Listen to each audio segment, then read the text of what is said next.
Hello again, welcome back. I'm your imaginary friend, and this is our third session of reading Flatland by Edwin A. Abbott.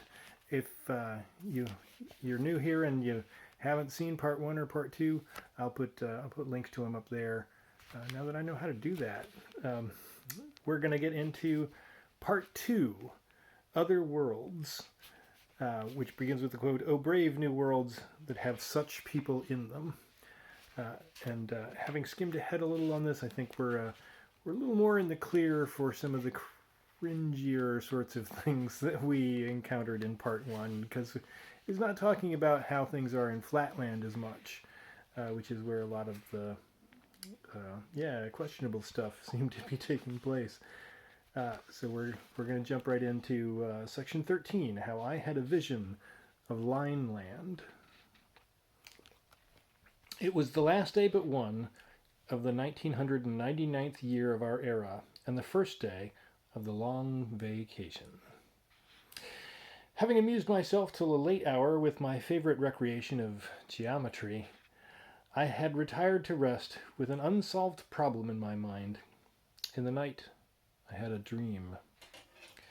I saw before me a vast multitude of small straight lines, which I naturally assumed to be women, interspersed with other beings still smaller and of the nature of lustrous points, all moving to and fro in one and the same straight line, and as nearly as I could judge, with the same velocity. A noise of confused, multitudinous chirping or twittering issued from them at intervals as long as they were moving, but sometimes they ceased from motion, and then all was silence. Approaching one of the largest of what I thought to be women, I accosted her, but received no answer. A second and a third appeal on my part were equally ineffectual. Losing patience at what appeared to me intolerable rudeness, I brought my mouth into a position full in front of her mouth so as to intercept her motion, and loudly repeated my question: "Woman, what signifies this concourse, and this strange and confusing chirping, and this monotonous motion to and fro in one and the same straight line?" "I'm no woman," replied the small line. "I'm the monarch of the world. But thou, whence intrudest thou into my realm of Lineland?" Receiving this abrupt reply, I begged pardon if I had in any way startled or molested his Royal Highness, and describing myself as a stranger, I besought the king to give me some account of his dominions. But I had the greatest possible difficulty in obtaining any information on points that really interested me, for the monarch could not refrain from constantly assuming that whatever was familiar to him must also be known to me, and that I was simulating ignorance in jest. However, by persevering questions, I elicited the following facts. It seemed that this poor ignorant monarch, as he called himself, was persuaded that the straight line which he called his kingdom, and in which he passed his existence, constituted the whole of the world, and indeed the whole of space. Not being able to either move or to see, save in his straight line, he had no conception of anything out of it. Though he had heard my voice when I first addressed him, the sounds had come to him in a manner so contrary to his experience that he had made no answer. Seeing no man, as he expressed it, and hearing a voice as it were from my own intestines. Until the moment when I placed my mouth in his world, he'd neither seen me nor heard anything except confused sounds beating against what I called his side, but what he called his inside, or stomach. Nor had he even now the least conception of the region from which I had come. Outside his world, or line, all was blank to him. Nay, not even a blank, for a blank implies space. Say, rather, all was non-existent. There's an illustration of his view of Lineland. His subjects, of whom the small lines were men, and the points women, were all alike confined in motion and eyesight to that single straight line which was their world. It need scarcely be added that the whole of their horizon was limited to a point, nor could anyone ever see anything but a point. Man, woman, child, thing, each was a point to the eye of a Linelander.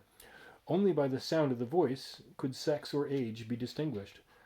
Moreover, as each individual occupied the whole of the narrow path, so to speak, which constituted his universe, and no one could move to the right or left to make way for passers-by, it followed that no Linelander could ever pass another. Once neighbors, always neighbors. Neighborhood with them was like marriage with us. Neighbors remained neighbors till death did them part. Such a life, with all vision limited to a point, and all motion to a straight line, seemed to me inexpressibly dreary, and I was surprised to note the vivacity and cheerfulness of the king. Wondering whether it was possible, amid circumstances so unfavorable to domestic relations, to enjoy the pleasures of conjugal union, I hesitated for some time to question His Royal Highness on so delicate a subject, but at last I plunged into it by abruptly inquiring as to the health of his family. "My wives and children," he replied, "are all well and happy." Staggered at this answer, for in the immediate proximity of the monarch, as I had noted in my dream before I entered Lineland, there were none but men. I ventured to reply, "Pardon me, but I cannot imagine how your Royal Highness can at any time either see or approach their Majesties, when there are at least half a dozen intervening individuals, whom you can neither see through nor pass by? Is it possible that in Lineland proximity is not necessary for marriage, and for the generation of children?" "How can you ask such an absurd question?" replied the monarch. "If it were indeed as you suggest, the universe would soon be depopulated. No, neighborhood is needless for the union of hearts, and the birth of children is too important a matter to have been allowed to depend upon such an accident as proximity. You cannot be ignorant of this. Yet since you are pleased to affect ignorance, I will instruct you as if you were the veriest baby in Lineland. Know, then, that marriages are consummated by means of the faculty of sound and the sense of hearing. You are, of course, aware that every man has two mouths or voices, as well as two eyes, a bass at one and a tenor at the other of his extremities. I should not mention this, but that I have been unable to distinguish your tenor in the course of our conversation." I replied that I had but one voice, and that I had not been aware that His Royal Highness had two. "That confirms my impression," said the king, "that you are not a man, but a feminine monstrosity with a bass voice, and an utterly uneducated one. But, to continue, nature having herself ordained that every man should wed two wives—" "Why two?" asked I. "You carry your affected simplicity too far," he cried. "How can there be a completely harmonious union without the combination of the four in one, viz., the bass and tenor of the man, and the soprano and contralto of the two women?" "But supposing," said I, "that a man should prefer one wife, or three?" "It is impossible," he said. "It is as inconceivable as that 2 and 1 should make 5, or that the human eye should see a straight line." I would have interrupted him, but he proceeded as follows. "Once, in the middle of each week, a law of nature compels us to move to and fro with a rhythmic motion of more than usual violence, which continues for the time you would take to count 101. In the midst of this choral dance, at the 51st pulsation, the inhabitants of the universe pause in full career, and each individual sends forth his richest, fullest, sweetest strain. It is in this decisive moment that all our marriages are made. So exquisite is the adaptation of bass to treble, of tenor to contralto, that oftentimes the loved ones, though 20,000 leagues away, recognize at once the responsive note of their destined lover, and penetrating the paltry obstacles of distance, love unites the three. The marriage, in that instant consummated, results in a threefold male and female offspring, which takes its place in Lineland. What? Always threefold? Said I. Must one wife then always have twins? Bass-voiced monstrosity. Yes, replied the king. How else could the balance of the sexes be maintained? If two girls were not born for every boy, would you ignore the very alphabet of nature? He ceased, speechless for fury, and some time elapsed before I could induce him to resume his narrative. You will not, of course, suppose that every bachelor among us finds his mates at the first wooing in this universal marriage chorus. On the contrary, the process is by most of us many times repeated. Few are the hearts whose happy lot it is at once to recognize in each other's voices the partner intended for them by Providence, and to fly into a reciprocal and perfectly harmonious embrace. With most of us, the courtship is of long duration. The wooer's voices may perhaps accord with one of the future wives, but not with both, or not at first with either, or the soprano and contralto may not quite harmonize.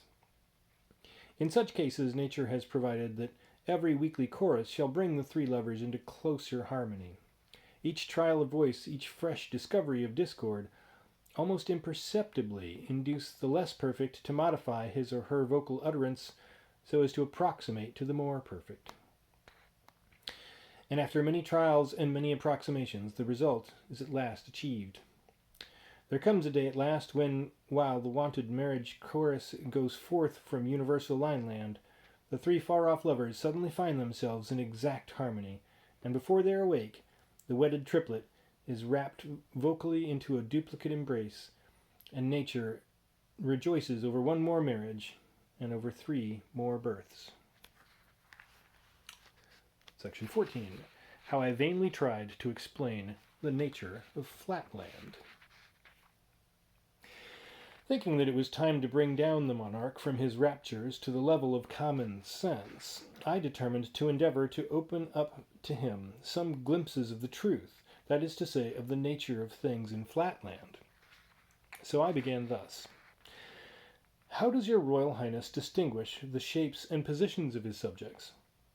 I, for my part, noticed by the sense of sight, before I entered your kingdom, that some of your people are lines, and others points, and that some of the lines are larger. You speak of an impossibility, interrupted the king. You must have seen a vision, for to detect the difference between a line and a point by the sense of sight is, as everyone knows, in the nature of things impossible.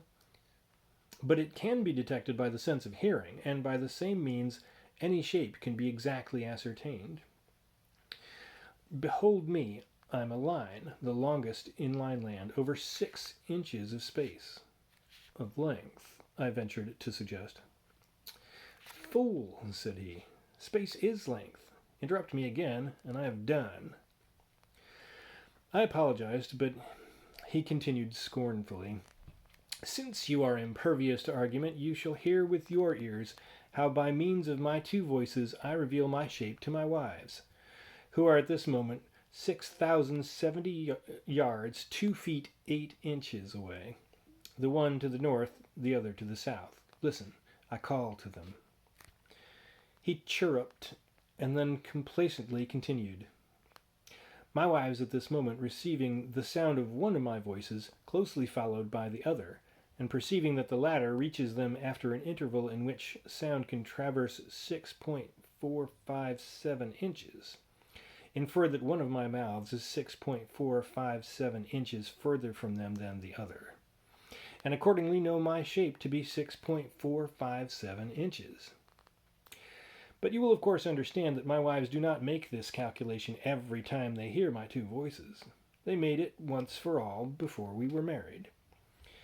But they could make it at any time, and in the same way I can estimate the shape of any of my male subjects by the sense of sound.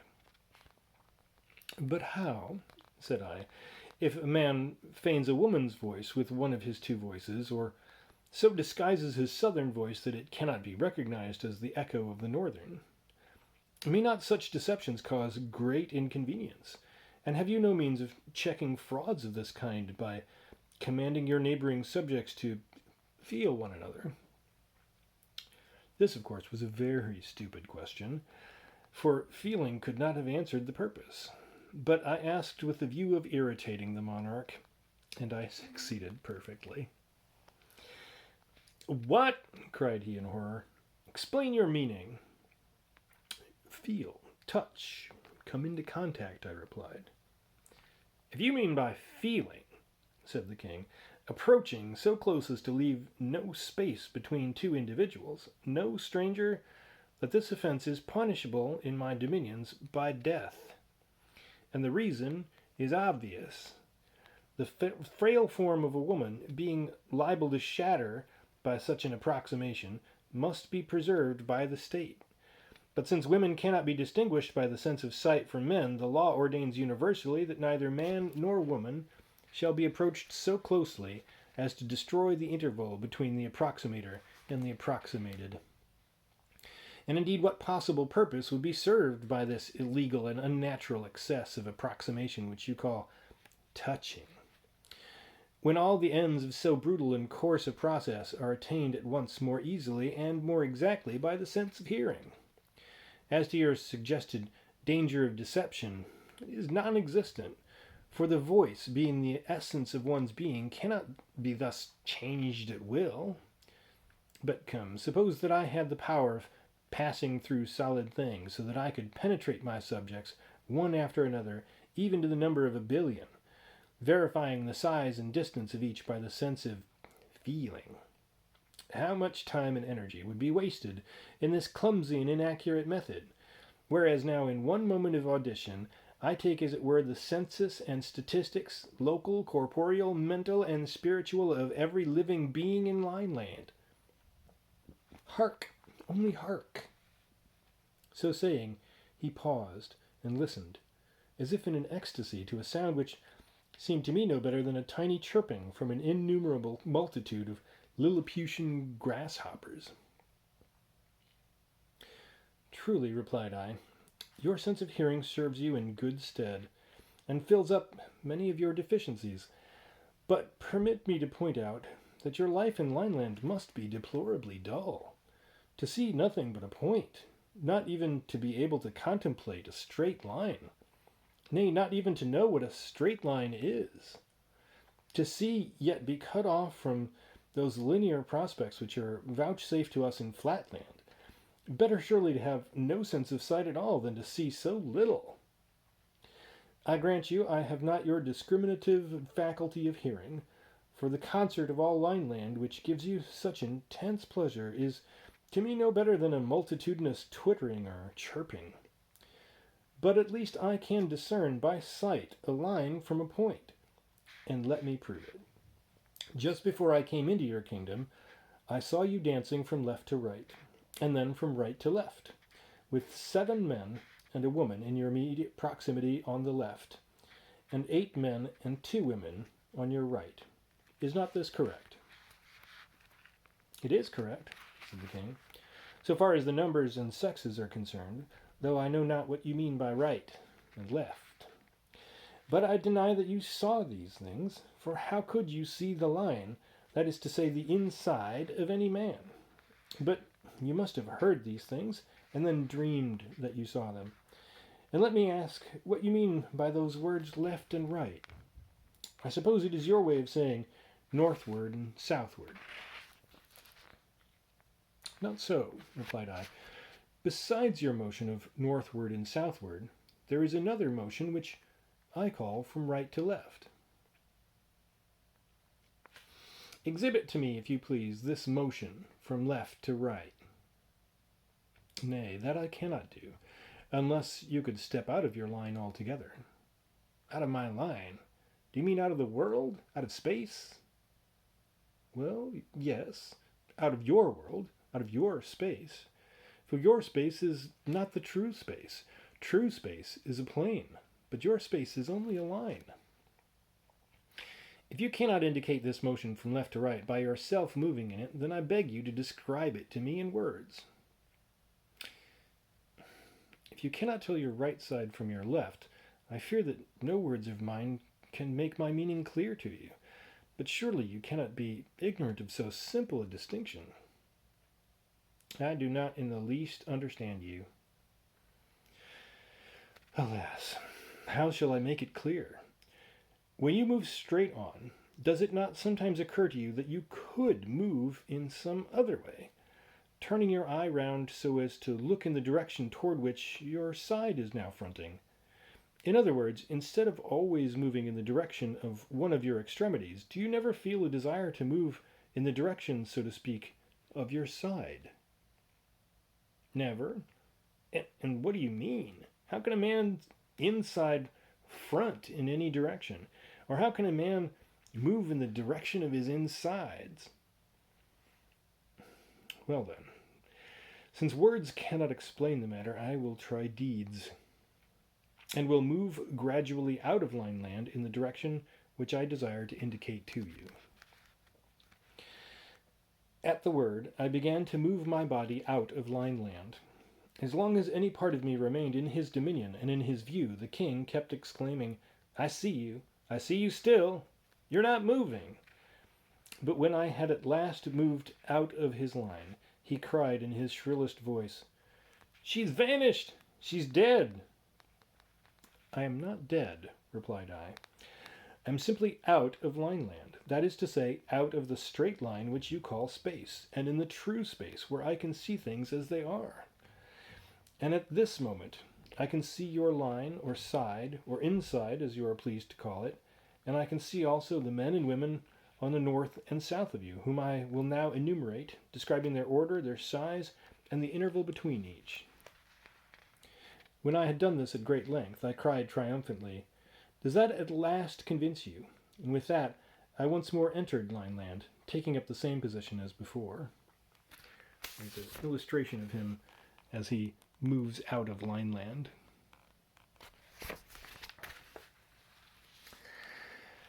But the monarch replied, If you were a man of sense, though as you appear to have only one voice, I have little doubt that you are not a man, but a woman.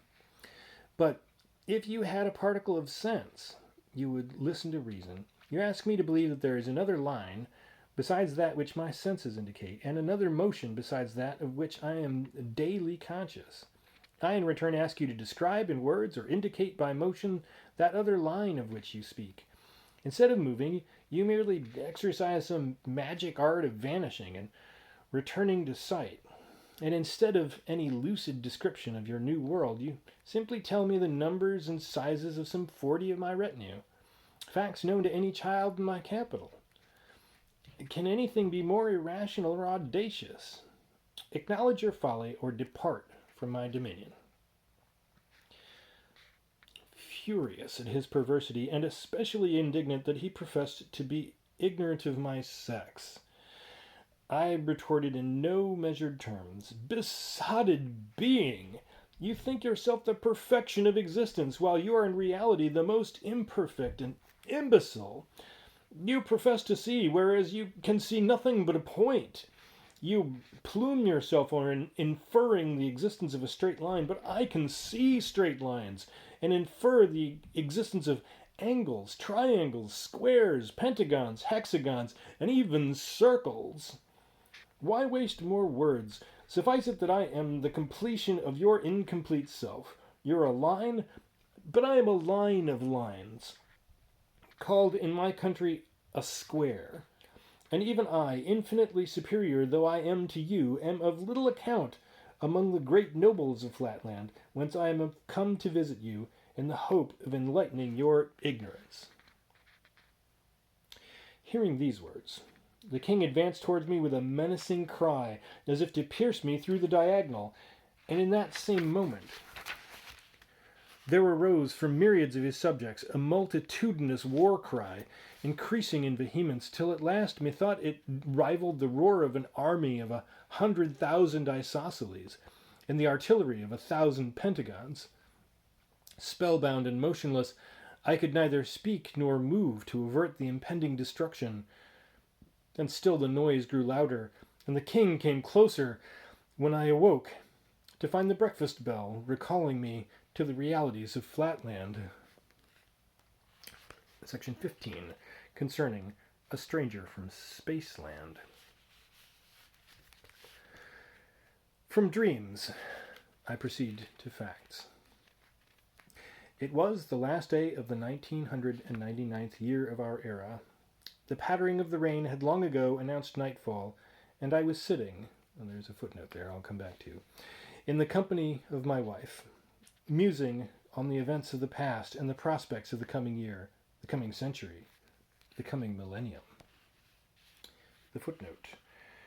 When I say sitting, I of course do not mean any change of attitude, such as you in Spaceland signify by that word, for as we have no feet, we can no more sit nor stand, in your sense of the word, than one of your souls or flounders. Nevertheless, we perfectly well recognize the different mental states of volition implied in lying, sitting, and standing, which are to some extent indicated to a beholder by a slight increase of luster corresponding to the increase of volition. But on this and 1,000 other kindred subjects, time forbids me to dwell. My 4 sons and 2 orphan grandchildren had retired to their several apartments, and my wife alone remained with me to see the old millennium out and the new one in. I was wrapped in thought, pondering in my mind some words that had casually issued from the mouth of my youngest grandson, a most promising young hexagon of unusual brilliancy and perfect angularity. His uncles and I had been giving him his usual practical lesson in sight recognition, turning ourselves upon our centers, now rapidly, now more slowly, and questioning him as to our positions, and his answers had been so satisfactory that I'd been induced to reward him by giving him a few hints on arithmetic as applied to geometry. Taking 9 squares, each an inch every way, I had put them together so as to make one large square, with a side of 3 inches. And I had hence proved to my little grandson that although it was impossible for us to see inside of the square, yet we might ascertain the number of square inches in a square by simply squaring the number of inches in the side. And thus, said I, we know that 3 to the power of 2, or 9, represents the number of square inches in a square whose side is 3 inches long. The little hexagon meditated on this for a while, and then said to me, "But you have been teaching me to raise numbers to the 3rd power. I suppose 3 to the 3rd must mean something in geometry. What does it mean?" "Nothing at all," replied I. "Not at least in geometry, for geometry has only 2 dimensions." And then I began to show the boy how a point, by moving through a length of 3 inches, makes a line of 3 inches, which may be represented by 3, and how a line of 3 inches, moving parallel to itself through a length of 3 inches, makes a square of 3 inches every way, which may be represented by 3 to the power of 2.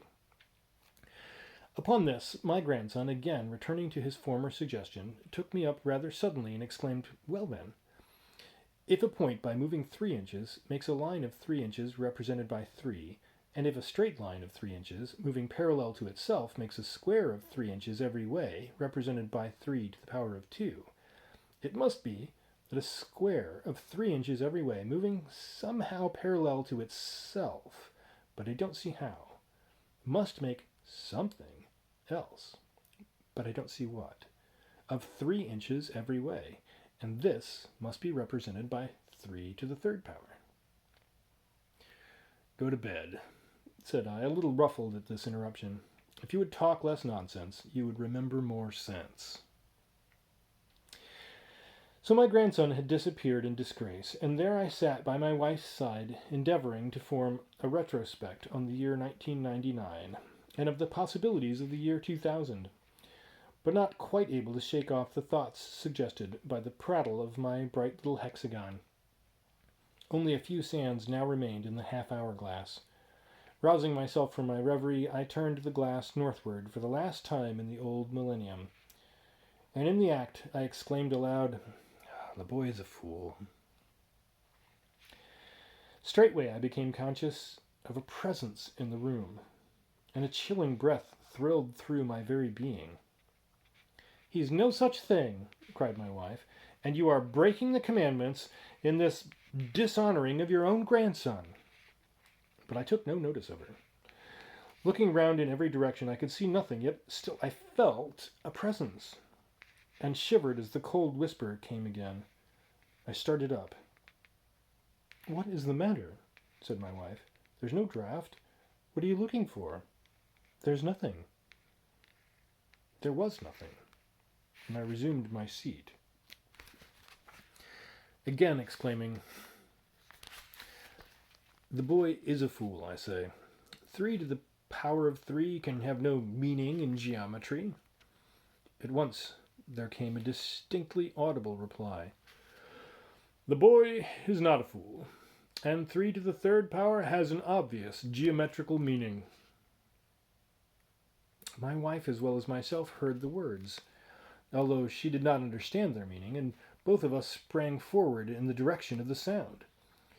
What was our horror when we saw before us a figure. At the first glance it appeared to be a woman, seen sideways, but a moment's observation showed me that the extremities passed into dimness too rapidly to represent one of the female sex, and I should have thought it a circle, only that it seemed to change its size in a manner impossible for a circle or for any regular figure of which I had experience. But my wife had not my experience, nor the coolness necessary to note these characteristics. With the usual hastiness and unreasoning jealousy of her sex, she flew at once to the conclusion that a woman had entered the house through some small aperture. "How comes this person here?" she exclaimed. "You promised me, my dear, that there should be no ventilation in our new house." "Nor are there any," said I. "But what makes you think that the stranger is a woman? I see by my power of sight recognition." "Oh, I have no patience for your sight recognition," replied she. "Feeling is believing, and a straight line to the touch is worth a circle to the sight." 2 proverbs very common with the frailer sex in Flatland. "Well," said I, for I was afraid of irritating her, "if it must be so, demand an introduction." Assuming her most gracious manner, my wife advanced towards the stranger. "Permit me, madam, to feel and be felt by," then, suddenly recoiling, "Oh, it is not a woman, and there are no angles either, not a trace of one. Can it be that I have so misbehaved to a perfect circle?" "I am indeed, in a certain sense, a circle," replied the voice, "and a more perfect circle than any in Flatland. But to speak more accurately, I am many circles in one." Then he added more mildly, "I have a message, dear madam, to your husband, which I must not deliver in your presence, and if you would suffer us to retire for a few moments."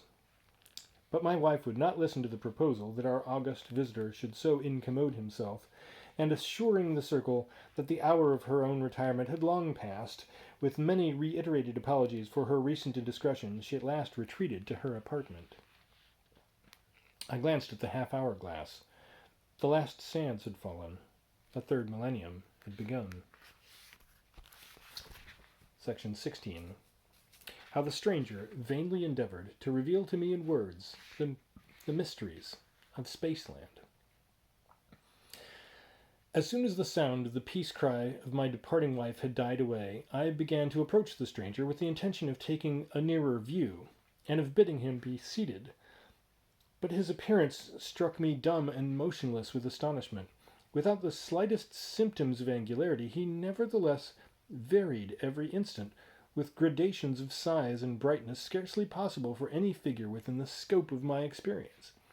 The thought flashed across me that I might have before me a burglar or cutthroat, some monstrous irregular isosceles who, by feigning the voice of a circle, had obtained admission somehow into the house, and was now preparing to stab me with his acute angle.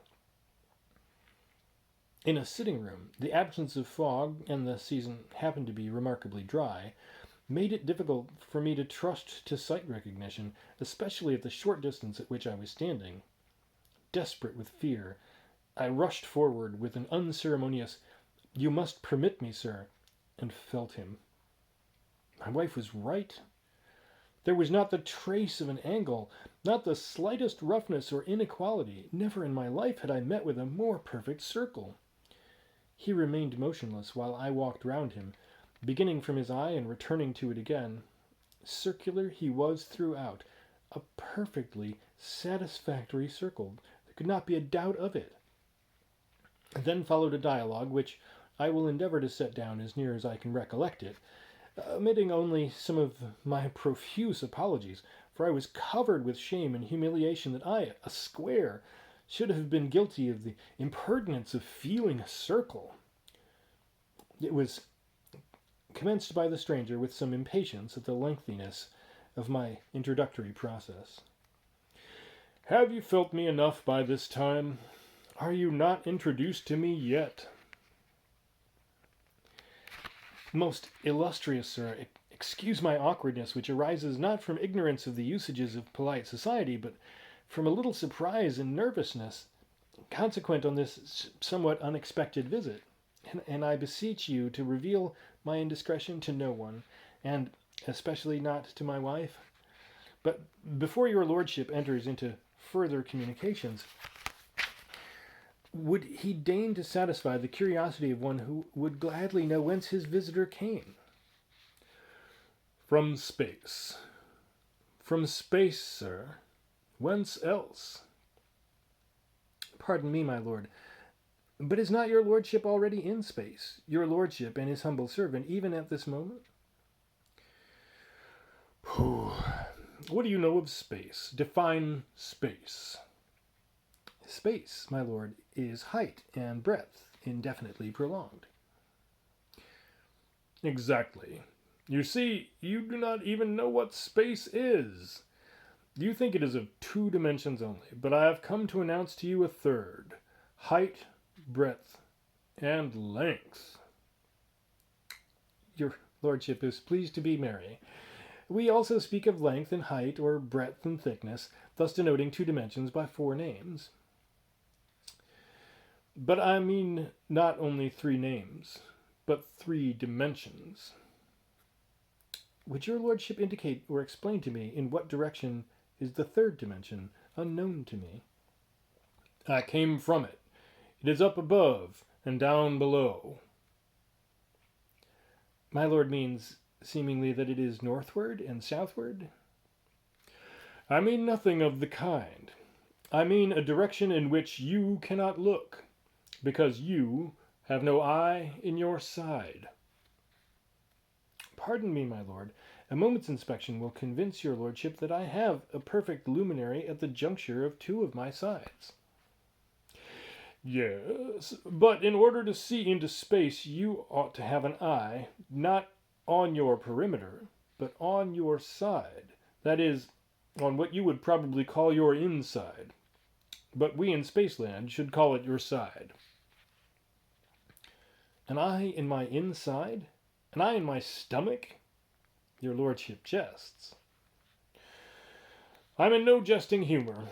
I tell you that I came from space, or, since you will not understand what space means, from the land of 3 dimensions, whence I but lately looked down upon your plane which you call space, forsooth.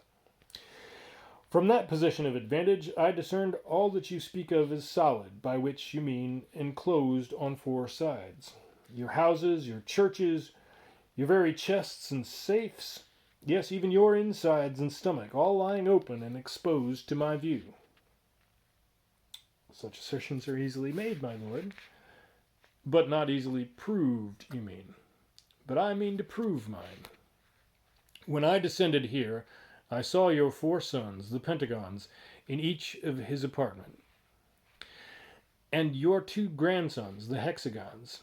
I saw your youngest Hexagon remain a while with you, and then return to his room, leaving you and your wife alone. I saw your isosceles servants, 3 in number, in the kitchen at supper, and the little page in the scullery. Then I came here. And how do you think I came? Through the roof, I suppose? Not so. Your roof, as you know very well, has been recently repaired, and has no aperture by which even a woman could penetrate. I tell you I came from space. Are you not convinced by what I've told you of your children and your household? Your lordship must be aware that such facts touching my belongings of his humble servant might be easily ascertained by anyone in the neighborhood possessing your lordship's ample means of obtaining information. What must I do? Stay, one more argument suggests itself to me. When you see a straight line, your wife, for example, how many dimensions do you attribute to her? Your lordship would treat me as if I were one of the vulgar, who, being ignorant of mathematics, suppose that a woman is really a straight line, and only of one dimension. No, no, my lord, we squares are better advised, and are as well aware as your lordship that a woman, although popularly called a straight line, is really and scientifically a very thin parallelogram, possessing two dimensions, like the rest of us, viz. Length and breadth, or thickness. But the very fact that a line is visible implies that it possesses yet another dimension. My lord, I have just acknowledged that a woman is broad as well as long. We see her length, we infer her breadth, which, though very slight, is capable of measurement. You do not understand me. I mean that when you see a woman, you ought, besides inferring her breadth, to see her length, and to see what we call her height, although that last dimension is infinitesimal in your country. If a line were mere length without height, it would cease to occupy space and would become invisible. Surely you must recognize this. I must indeed confess that I do not in the least understand your lordship. When we in Flatland see a line, we see length and brightness. If the brightness disappears, the line is extinguished, and, as you say, ceases to occupy space.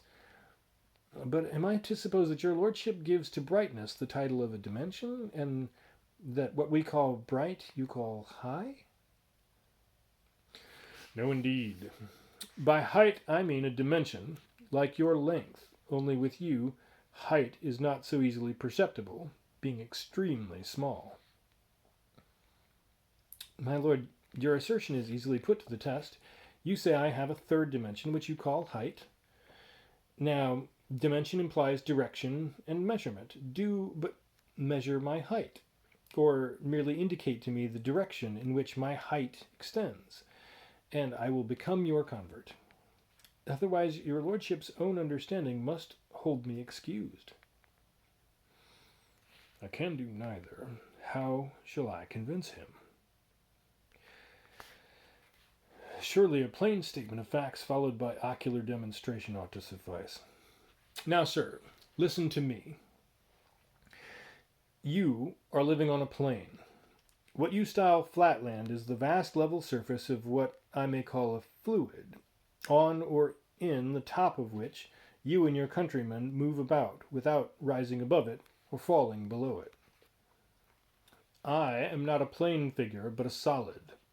You call me a circle, but in reality I am not a circle, but an infinite number of circles, of size varying from a point to a circle of 13 inches in diameter, one placed on top of the other. When I cut through your plane, as I am now doing, I make in your plane a section which you very rightly call a circle. For even a sphere, which is my proper name in my own country, if he manifest himself at all to an inhabitant of Flatland, must needs manifest himself as a circle. Do you not remember, for I, who see all things, discerned last night the phantasmal vision of Lineland written upon your brain? Do you not remember, I say, how when you entered the realm of Lineland, you were compelled to manifest yourself to the king not as a square, but as a line, because that linear realm had not dimensions enough to represent the whole of you, but only a slice or section of you. In precisely the same way, your country of 2 dimensions is not spacious enough to represent me, a being of 3, but can only exhibit a slice or section of me, which is what you call a circle. The diminished brightness of your eye indicates incredulity. But now prepare to receive proof positive of the truth of my assertions.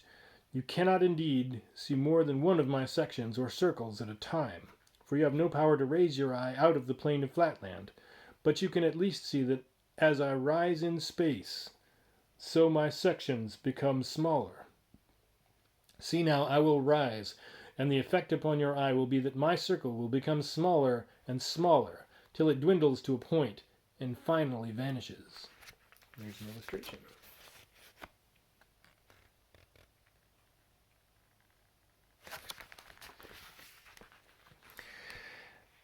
There was no rising that I could see, but he diminished and finally vanished. I winked once or twice to make sure that I was not dreaming, but it was no dream, for from the depths of nowhere came forth a hollow voice, close to my heart, it seemed. Am I quite gone? Are you convinced now? Well, now I will gradually return to Flatland, and you shall see my section become larger and larger. Every reader in Spaceland will easily understand that my mysterious guest was speaking the language of truth and even of simplicity, but to me, proficient though I was in Flatland mathematics, it was by no means a simple matter. The rough diagram given above will make it clear to any Spaceland child that the sphere, ascending in the three positions indicated there, must needs have manifested himself to me or to any Flatlander as a circle, at first of full size, then small, and at last very small indeed, approaching to a point. But to me, although I saw the facts before me, the causes were as dark as ever. All that I could comprehend was that the circle had made himself smaller and vanished, and that he had now reappeared and was rapidly making himself larger. When he regained his original size, he heaved a deep sigh, for he perceived by my silence that I had altogether failed to comprehend him. And indeed I was now inclining to the belief that he must be no circle at all, but some extremely clever juggler, or else that the old wives' tales were true, and that after all there were such people as enchanters and magicians. After a long pause, he muttered to himself, "One resource alone remains.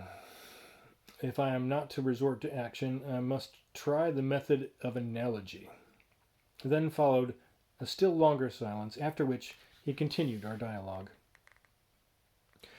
"Tell me, Mr. Mathematician, if a point moves northward and leaves a luminous wake, what name would you give to the wake?" "A straight line."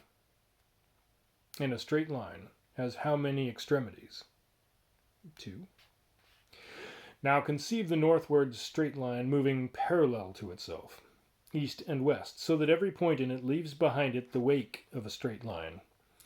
What name will you give to the figure thereby formed? We will suppose that it moves through a distance equal to the original straight line. What name, I say? Square.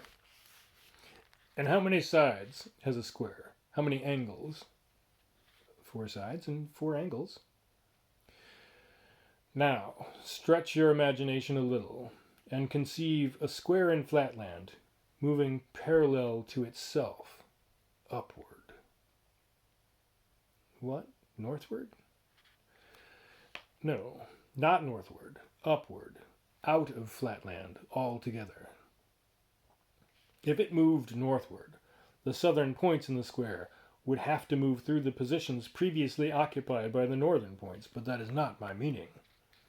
I mean that every point in you, for you are a square, and will serve the purpose of my illustration, every point in you, that is to say, in what you call your inside, is to pass upwards through space in such a way that no point shall pass through the position previously occupied by any other point, but each point shall describe a straight line of its own. This is all in accordance with analogy. Surely it must be clear to you. Restraining my impatience, for I was now under a strong temptation to rush blindly at my visitor and to precipitate him into space or out of Flatland, anywhere, so that I could get rid of him, I replied, "And what may be the nature of this figure, which I am to shape out by this motion which you are pleased to denote by the word upward? I presume it to be describable in the language of Flatland? Oh, certainly. It is all plain and simple, and in strict accordance with analogy. Only, by the way, you must not speak of the result as being a figure, but a solid. But I will describe it to you, or rather, not I, but analogy. We began with a single point, which of course, being itself a point, has only one terminal point. One point produces a line with two terminal points. One line produces a square with four terminal points. Now you can give yourself the answer to your own question. 1, 2, 4 are evidently in geometrical progression. What is the next number? 8. Exactly. The one square produces a something which you do not as yet know a name for, but which we call a cube, with 8 terminal points. Now are you convinced? And has this creature sides as well as angles, or what you call terminal points? Of course, and all according to analogy. But by the way, not what you call sides, but what we call sides. You would call them solids. And how many solids or sides will appertain to this being whom I am to generate by the motion of my inside in an upward direction, and whom you call a cube? How can you ask? And you, a mathematician. The side of anything is always, if I may say so, one dimension behind the thing. Consequently, as there is no dimension behind a point has 0 sides. A line, if I may say, has 2 sides, for the points of a line may be called by courtesy its sides. A square has 4 sides, 0, 2, 4. What progression do you call that? Arithmetical. And what is the next number? 6. Exactly. Then you see you have answered your own question. The cube, which you will generate, will be bounded by 6 sides. That is to say, 6 of your insides. You see it all now, eh? Monster! I shrieked. Be thou juggler, enchanter, dream, or devil, no more will I endure thy mockeries. Either thou or I must perish. And saying these words, I precipitated myself upon him. Section 17. How the sphere, having in vain tried words, resorted to deeds. It was in vain. I brought my hardest right angle into violent collision with the stranger, pressing on him with a force sufficient to have destroyed any ordinary circle. But I could feel him slowly and unarrestably slipping away from my contact. No edging to the right nor to the left, but moving somehow out of the world and vanishing to nothing. Soon there was a blank, but still I heard the intruder's voice. Why will you refuse to listen to reason? I had hoped to find in you, as being a man of sense, and an accomplished mathematician, a fit apostle for the gospel of the 3 dimensions, which I am allowed to preach only once in 1,000 years, but now I know not how to convince you. Stay, I have it. Deeds, and not words, shall proclaim the truth. Listen, my friend. I've told you that I can see from my position in space the inside of all things that you consider closed. For example, I see in yonder cupboard near which you are standing several of what you call boxes, but like everything else in Flatland, they have no tops nor bottoms, full of money. I also see 2 tablets of accounts. I am about to descend into that cupboard and to bring you one of those tablets. I saw you lock the cupboard half an hour ago, and I know you have the key in your possession. But I descend from space. The doors, you see, remain unmoved. Now I am in the cupboard and am taking the tablet. Now I have it. Now I ascend with it. I rushed to the closet and dashed the door open. One of the tablets was gone.